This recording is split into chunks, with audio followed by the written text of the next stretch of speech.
Salut à tous, aujourd'hui deuxième et dernière partie des trucs qui m'énervent sur YouTube. Dans le dernier épisode, on a abordé les points du point de vue d'un viewer. Cette fois-ci, on parle du deuxième point et non des moindres, l'envers du décor, le point de vue vidéaste. Le compte de marque. Super, vous voulez faire des vidéos, partager votre passion? Il va falloir maintenant se retrouver dans ce beau bordel pour juste se créer la chaîne. En effet, pour ceux qui ne le savent pas, vous avez deux types de comptes. Le compte Google, celui que vous avez quasiment tous avec le nom et prénom, mais également un compte de marque, aussi appelé chaîne YouTube. Et là, le premier problème se pose. Quelles sont les différences visibles et importantes entre ces deux types de comptes? Le compte Google est un compte basique, utilisé par la plupart des viewers n'ayant pas de chaîne, il est très restreint niveau fonctionnalité. Par exemple, vu qu'il s'agit du nom et prénom, on ne peut pas changer comme on veut. Un compte de marque est utilisé par la plupart des vidéastes et permet beaucoup de fonctions d'administration et de modification. Il est surtout très utile pour les grosses chaînes. Ces comptes de marque sont d'ailleurs intégrés dans un compte Google. Par exemple, j'ai un compte Google dédié à la chaîne et à l'intérieur, j'ai deux comptes de marque. Le problème, c'est qu'à vue d'œil, il n'y a pas de différence. Vu qu'en soi, même sur un compte Google, on peut poster les vidéos. J'apprécierais personnellement qu'il y ait une différenciation entre un compte de marque où on peut mettre des vidéos et j'en passe, et un compte Google utilisé par les viewers où on a une mise en page différente.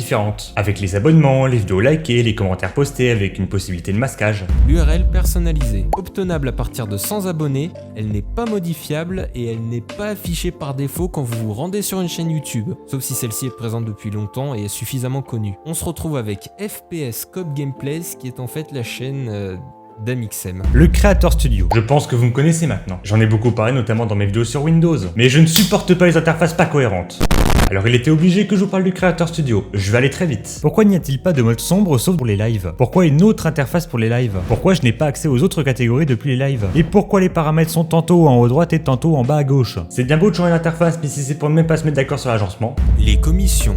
Je pose d'emblée un disclaimer, c'est complètement normal que YouTube cherche à se faire de l'argent. C'est avant tout une entreprise à but lucratif. Le problème ici, c'est que YouTube joue un petit peu sur les mots en ce qui concerne les souscriptions aux chaînes, les stickers ou les super chats. Ce qui nous semble comme un don est en réalité un achat. Ce qui signifie qu'il y a donc une facture, donc que la somme n'est pas reversée intégralement au créateur. En l'occurrence, YouTube prend entre 30 et 50% de la somme dépensée. Et c'est dommage qu'on pense soutenir un créateur avec l'intégralité de la somme qu'on pense lui avoir donnée. Je pense qu'un petit peu plus de transparence de la part de YouTube à ce niveau-là serait pas mal. Genre une section qui indique au moment de l'achat d'un super chat quel pourcentage de la somme sera reversé directement au créateur. Le mélange des interfaces. Continuons sur la cohérence avec le mélange des interfaces. À croire qu'il s'agit d'une mode de tout changer mais ultra lentement. Alors pendant l'écriture de la vidéo, un gros morceau de l'ancienne interface, à savoir la personnalisation de la chaîne, a été déplacé vers le Creator Studio, regroupant en plus d'autres fonctions comme le logo et la bannière ou encore le watermark. Personnellement, je trouve l'interface plus claire et mieux faite que l'ancienne. Mais pendant plus de 3 ans, il fallait appuyer sur le bouton personnaliser la chaîne, qui en gros ramenait juste vers l'interface classique. Au bout d'un moment, j'ai fini par ne plus y croire. C'est pas fini. Certes, les fonctions grand public sont déjà transférées depuis un moment, mais les fonctions plus en retrait ne le sont pas encore. Vous avez par exemple la fenêtre de changement de compte ou encore la validation du compte. Bref, toutes ces fenêtres qu'on doit à peine voir 2 fois par an. Bref, rendez-vous dans quelques années pour voir si tout a été totalement transféré. Si cette ancienne interface est devenue de l'histoire ancienne. La monétisation.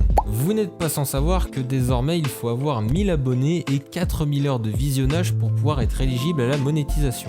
Oui, cette mesure vient du fait que des petites chaînes YouTube partageaient des vidéos de propagande de Daesh et que ces vidéos étaient monétisées. C'est une sorte de présélection. Mais quand vous faites du contenu depuis pas mal de temps, qu'il est qualitatif sur tous les ponts, mais que vous ne remplissez pas ces critères, ouais, ça vous énerve un peu de savoir que vous serez pas rémunéré pour le travail que vous fournissez. Les lives. Sujet que je connais assez bien au travers de mes plus de 100 lives étalés en presque 4 ans. Il y a quelques semaines dans mon Honnête avec Lambda Show, j'ai eu l'occasion de répondre à la question de ma préférence entre Twitch et YouTube pour les lives. Quel est ton avis sur Twitch, lequel est le meilleur selon toi entre Twitch et YouTube pour les lives et pourquoi?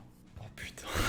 Sachant que j'en ai fait sur les deux plateformes. J'ai fait et fais toujours beaucoup de live sur YouTube et je trouve ça simple pour quelqu'un voulant juste parler en direct et interagir avec ses viewers, sans abonnement Twitch Prime à la con ou autre connerie incompréhensible. Cependant, YouTube comparé à Twitch n'a pas été pensé pour les lives et est donc moins adapté. On se retrouve du coup avec des recommandations et un écran d'accueil pollué par les lives. Souvenez-vous des lives Simpson en 2017, j'en avais fait une vidéo à l'époque. De plus, faire des lives sur sa chaîne la tuerait. Pour plus d'infos, je vous renvoie vers la vidéo d'Hardisk sur le sujet. Mais en gros, ce qu'il faut retenir, c'est que moins de personnes regardent vos lives, mais à terme, ces personnes ne verront plus vos vidéos à cause d'une non mise en avant. Pourquoi? Car YouTube considère que la personne est plus intéressée par la chaîne entière. On dit donc que cet abonné est brûlé. Encore une fois, YouTube c'est totalement débile. Depuis quand en live c'est pareil qu'une vraie vidéo? Pour éviter la politique chiante de YouTube et pour éviter de faire mourir votre chaîne, faites vos lives sur une autre chaîne comme moi, voire sur Twitch. L'onglet communauté. En soi, l'onglet communauté c'est un super outil pour informer sa communauté sur YouTube par des sondages, des partages de vidéos ou juste du texte. Mais il y a quelque chose que je regrette personnellement, c'est qu'il n'y a pas de statistiques sur les impressions des posts. Les seules statistiques qu'on a sur les posts, c'est les j'aime et les commentaires. Et c'est un très mauvais indicateur de la portée qu'il aurait pu réellement avoir. C'est pourquoi une statistique impression et clic sur le contenu, si une vidéo ou un lien est partagé, serait les bienvenus pour savoir combien de personnes ont réellement interagi avec le post et combien l'ont vu dans leur fil d'actualité. Et tant qu'on y est, les fonctions débloquables.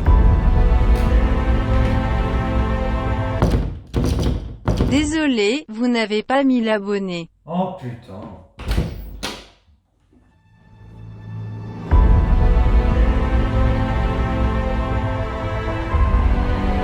Ça, c'est un point qui me tient à cœur. Dénoncer cette injustice qui s'amplifie au fur et à mesure des années. Cette sensation d'être traîné dans la boue tant que t'as pas un nombre d'abonnés supérieur à 3 chiffres. Pour commencer, petite mise en contexte. Quand on fait des vidéos, on accumule les abonnés et à certains seuils, on gagne des fonctions supplémentaires comme par exemple, dès la création de la chaîne, on a accès aux miniatures, aux fichiers écran de fin et aux lives sur ordinateur. 100 abonnés, génial, on a accès à l'URL personnalisée, sans commentaire. 1000 abonnés, là c'est le jackpot. On débloque les lives sur mobile, l'onglet communauté, les mentions, l'onglet copyright, la monétisation, la souscription si on fait du gaming et un suçage de la part de YouTube. 10 000 abonnés, on débloque les stories et l'onglet magasin. Là on peut vendre des t-shirts et j'en passe. 30 000 abonnés, uniquement la souscription si on ne fait pas de gaming. Ce qui est complètement débile au passage. Pourquoi uniquement 1000 abonnés quand on fait du gaming? Alors autant pour les fonctions nécessitant des personnes comme le super chat, la boutique et j'en passe, ça peut se comprendre. Mais pour l'onglet communauté, c'est quoi ces critères débiles? Pourquoi être obligé d'avoir 1000 abonnés pour communiquer avec sa communauté hors vidéo? Quand je peux communiquer avec vous sans être obligé de faire des vidéos poubelles pour vous annoncer par exemple une FAQ? Et je vois venir l'excuse de ça pourrait spammer, ça pourrait en faire trop. Bah rendez ça facultatif pour les viewers comme pour la cloche, à condition que ça bug moins que ce dernier par contre. Pourquoi avoir rendu les lives sur mobile accessibles à 1000 abonnés alors qu'avant tout le monde pouvait les faire? Pourquoi faut-il encore une fois 1000 abonnés pour savoir si quelqu'un vole nos vidéos? En dessous de 1000 ça va, c'est cool. Mais le pire je pense reste les mentions. Pourquoi avoir 1000 abonnés et que la chaîne mentionnée est également 1000 abonnés pour mentionner? C'est juste une putain de mention. Merde! Vous imaginez s'il fallait avoir un nombre minimum d'abonnés sur Twitter pour mentionner? J'ai tellement l'impression que personne ne voit à quel point YouTube peut cracher sur la gueule des petites chaînes. En quoi ça leur trouverait le cul ou coûterait de l'argent de rendre l'outil disponible à tout le monde? Au contraire, ce n'est pas besoin de faire les systèmes de paliers qui débloquent les fonctions. L'argent et la pression. Si vous réussissez à obtenir la monétisation, félicitations! C'est un nouveau combat qui commence pour vous. En effet, la monétisation fait partie du système de P-score de YouTube. En gros, c'est son système de référencement. Si une vidéo est démonétisée, sa visibilité en sera également impactée. Bah oui, une vidéo qui rapporte pas d'argent à YouTube, à quoi ça sert de la mettre en avant? Puisqu'une vidéo qui ne rapporte rien à YouTube, c'est une vidéo inutile à mettre en avant. Tout ça à cause du sujet abordé ou du contenu de votre vidéo. Voilà pourquoi, même si vous ne souhaitez pas gagner de l'argent avec YouTube, vous n'avez pas le choix puisque YouTube se sert de la carte de l'argent pour obtenir des créateurs du contenu plus tout public, afin qu'il soit mis en avant. Au final, vous n'êtes pas réellement libre du contenu que vous créez si jamais vous êtes impliqué à 100% dans votre chaîne. De plus, la monétisation est décidée de la manière la moins arbitraire au monde. Un robot basé sur du machine learning va scanner les métadonnées de votre vidéo. Il va scanner la miniature, les tags, la description et les sous-titres automatiques de vidéo et déterminer si celle-ci est éligible ou non à la monétisation. Ce qui signifie que si jamais vous évitez de mettre certains mots dans votre titre ou vos tags de vidéo et que vous choisissez de dire des mots alternatifs en vidéo qui seront non compréhensibles par le robot, vous serez en capacité de le tromper et d'obtenir le dollar vert. Et à l'inverse, certaines vidéos tout public se font démonétiser pour des raisons complètement injustifiées. C'était notamment le cas de Mastu qui s'en plaignait à un moment. Ce qui laisse également penser que YouTube pourrait avoir en place un système de blacklist et de whitelist, et non c'est pas raciste de dire ça, n'est-ce pas GitHub? Accordant la monétisation ou non de manière systématique à des chaînes YouTube qui sont suffisamment rentables. Pour conclure, YouTube peut être une bonne plateforme, mais a malheureusement beaucoup de défauts qui ruinent son expérience en tant que viewer et vidéaste. Ou encore des champs incompréhensibles. Je sais pas, écoutez aux utilisateurs. Au lieu de faire des formulaires inutiles que vous n'hésitez pas à mettre en avant sur Twitter, remettez-vous en question sur vos problèmes au lieu de nous renvoyer la faute. Effectivement, j'ai été un peu plus violent que d'habitude dans mes propos, mais c'est un ras-le-bol personnel, faut que ça sorte bordel. J'en ai marre de sa dictature de la friendly, de devoir se censurer et être lisse pour caresser YouTube dans le sens du poil sous peine de démonétisation et de nous mise en avant. Je sais que cette vidéo ne sera pas mise en avant, et que si j'avais eu la monétisation, j'aurais eu ce célèbre dollar jaune. Mais si c'est le cas, ça ne fera que confirmer ce que je dis tout le long de la vidéo. Et bon, tant pis, tant que j'ai pu sortir tout ce que je vais sur le cœur, c'est le plus important. Au moins, une chose est sûre, c'est que cette vidéo n'est pas faite pour les enfants. Je sais bien que l'histoire de la monétisation vient au départ du manque de pub. Mais bordel, YouTube, revoyez votre algorithme tout pété. Parce que bon, quand je vois la vidéo de tous sur le harcèlement qui se fait démonétiser, c'est à se demander ce que vous branlez. En tant que viewer sur YouTube, je m'emmerde de plus en plus sur la plateforme, je ne découvre plus grand chose. Ce qui m'énerve aussi, c'est que de plus en plus de vidéastes délaissent un peu leur personnalité et leur contenu qui faisait leur originalité pour devenir banal. À croire que pour plaire à YouTube, il faut être banal. Faire du contenu banal, en fit avec des personnes banales, avec des placements produit banal. Et en tant que vidéaste, j'ai tellement cette sensation toxique et démotivante de jalousie et de n'être pas pris au sérieux car pas le palier magique où YouTube commence à te prendre au sérieux. Et oui, ce n'est pas pour rien que je fais la blague des 1000 abonnés avant 2022. Et en parlant de ça, on n'oublie pas le petit abonnement, mais également de rejoindre mon Discord, mon Twitter et mon Tipeee comme d'habitude. Prochaine vidéo le 31 octobre en même temps que le prochain Tech Lambda Show. D'ici là, prenez soin de vous. Salut!